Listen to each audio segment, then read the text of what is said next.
लगन युलत नाही तेव्हा कुठेही पैसे भरून फसू नका. लग्न अक्षादावर सर्वच फुकट आहे.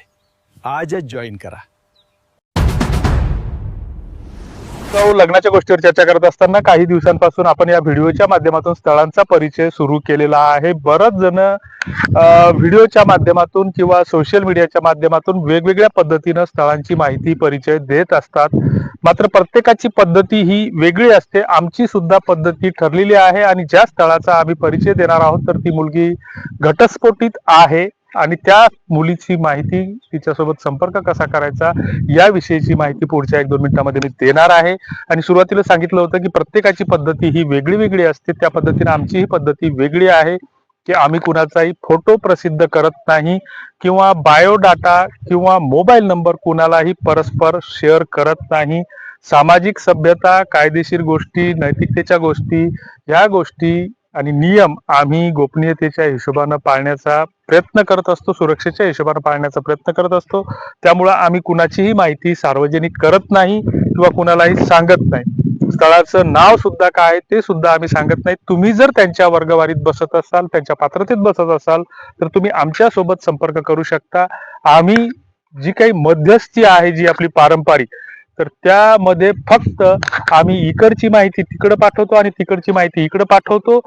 या गोष्टीसाठी आम्ही कुणालाही 1 रुपयाची सुद्धा मागणी करत नाही. आमचं तर उलट हे म्हणणं असतं की आम्ही शेतकरी कुटुंबातील आहोत. कुणाचं लग्न परस्पर जुळत असेल, तो जर गरीब कुटुंबातील असेल एखादं जोडपं किंवा एखादं ज्यांचं लग्न ठरलं ते, तर त्या गरिबांच्या लग्नामध्ये आमच्या ऐपतीप्रमाणे आम्ही अन्नदान करण्याची मानसिक तयारी सुद्धा ठेवतो. त्यामुळे पैशाचा विषयच इथं अजिबात येणार नाही की तुम्ही आम्हाला 1 रुपया दिला पाहिजे किंवा आम्ही कुठलीही अपेक्षा तशी ठेवत नाही. किंवा सगळ्यात महत्वाची गोष्ट, आम्ही लग्न जुळवतो किंवा आमच्या माध्यमातून लग्न जुळतात असा दावा आम्ही कुठेच करत नाही. फक्त हा जो काही आहे तर तो फक्त एक विवाहाचा प्लॅटफॉर्म आहे. मग वेगवेगळ्या माध्यमातून या प्लॅटफॉर्मवर स्थळं दाखवणे हाच आमचा प्रामाणिक हेतू आणि उद्देश आहे. आणि हे करत असताना याच्या पलीकडे कुठलीही जबाबदारी आम्ही स्वीकारत नाही. की जसं तालुक्याच्या ठिकाणी, शहराच्या ठिकाणी गेल्याच्या नंतर तिथं एक बस स्टँड असते आणि त्या बस स्टँडवर गावाला जाणारी लोक त्या ठिकाणी येत असतात, ज्याला आपण प्रवासी म्हणतो. तर ते प्रवासी आल्याच्या नंतर त्यांना जी बस हवी असते तर त्या बसमध्ये ते बसतात. तिथला कंट्रोलर कुठल्याही बसमध्ये एखाद्या प्रवाशाला बसून देत नसतो, ही गोष्ट समजून घ्या. तसं आम्ही कुणाचंही लग्न जुळवत नाही. मग आपली बस आपल्याला शोधायची असते. हा एक फक्त आम्ही बस स्टँड सारखी एक जागा उपलब्ध करून दिलेली आहे किंवा प्लॅटफॉर्म उपलब्ध करून दिलेला आहे. मग हा प्लॅटफॉर्म उपलब्ध करून देत असताना आमच्याकडे जी काही व्हॉट्सअपचे ग्रुप आहेत, मग नाशिक विभाग, पुणे विभाग, मराठवाडा, विदर्भ, मुंबई आणि कोकण असे स्वतंत्र 5 ग्रुप आहेत. ते ग्रुप सुद्धा तुम्ही आमचे जॉईन करू शकता. गुगलला जर तुम्ही टाईप केलं तर आमची लग्न अक्षदा नावाची एक वेबसाईट आहे. मराठा लग्न अक्षदा नावाचं ऍप्लिकेशन सुद्धा आहे. फेसबुक पेज पण सुद्धा आहे. सोशल मीडियावर सुद्धा आम्ही ऍक्टिव्ह असतो.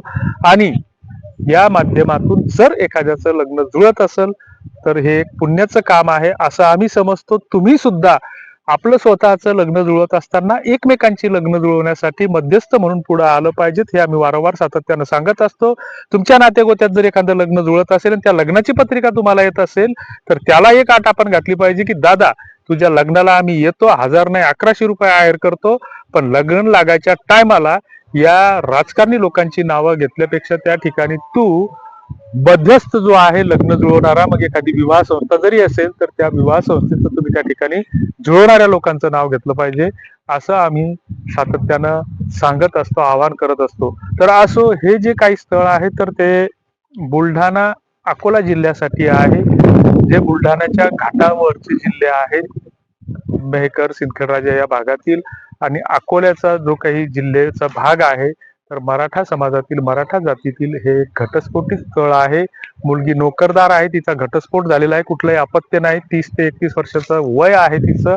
आणि त्या स्थळासोबत जर तुम्हाला त्यांचा बायोडाटा आणि फोटो हवा असेल तर त्यांना तसंच एक 30 ते 35 हजार रुपये महिन्याला कमावतं स्थळ हवं आहे. कारण मुलगी सुद्धा नोकरी करते आहे, खाजगी क्षेत्रामध्ये, कॉर्पोरेट सेक्टरमध्ये ती नोकरदार आहे.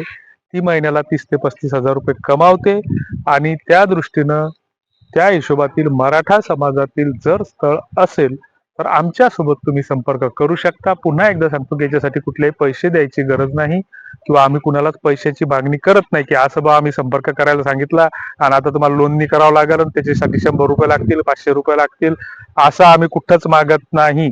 हा व्हिडिओ तुम्ही पुरावा म्हणून ठेवू शकता, कारण आमच्या नावाखाली पैसे मागणारे भरपूर जण आहेत म्हणून हे आम्ही सांगतो आहोत. आणि त्याच्यासाठी त्या स्थळासोबत जर तुम्हाला संपर्क करायचा असेल तर तुम्ही आम्हाला अकोला किंवा तुम्ही बुलढाणा जिल्ह्यातील जर रहिवासी असाल, बुलढाणा म्हणजे बुलढाणा जिल्ह्यामध्ये 13 तालुके आहेत, तर त्याच्यापैकी तुम्ही घाटावरचे म्हणजे बुलढाणा, चिखली, देऊळगाव राजा, सिंदखेड राजा, मेहकर, लोणार या तालुक्यातील रहिवासी असाल किंवा अकोला भागातील रहिवासी असाल तर तुम्ही तुमचा बायोडाटा आणि तुम्ही काय करता याची माहिती आम्हाला व्हॉट्सअपवर टाकू शकता, कारण आमचा व्हॉट्सअप नंबर हा पूर्ण महाराष्ट्रभर पसरलेला आहे. आता तो नंबर आम्हाला मोबाईल, याच्या आधी आम्ही 2 सिम बंद केले, परंतु आता इच्छा असूनही हा सिम बंद करता येत नाही. कृपया कोणीही लग्नासाठी आम्हाला फोन करू नये. व्हॉट्सअपवर माहिती देणं आवश्यक आहे किंवा डिस्क्रिप्शन बॉक्समध्ये खाली आम्ही एक लिंक देत आहोत, त्या लिंकवर क्लिक करून त्याच्यावर तुम्ही तुमचा बायोडाटा पाठवू शकता. आणि अकोला बुलढाणा जिल्ह्यातील स्थळासाठी विषयीची माहिती मला हवी आहे अशी माहिती मला मेलवर टाकावी, कारण बरेच जण मोगम मेसेज टाकतात, तेवढेही तुम्हाला टाईप करायचं बी जमत नसेल तर आपण लग्नाची अपेक्षा सोडून दिली पाहिजे. तुर्तास धन्यवाद.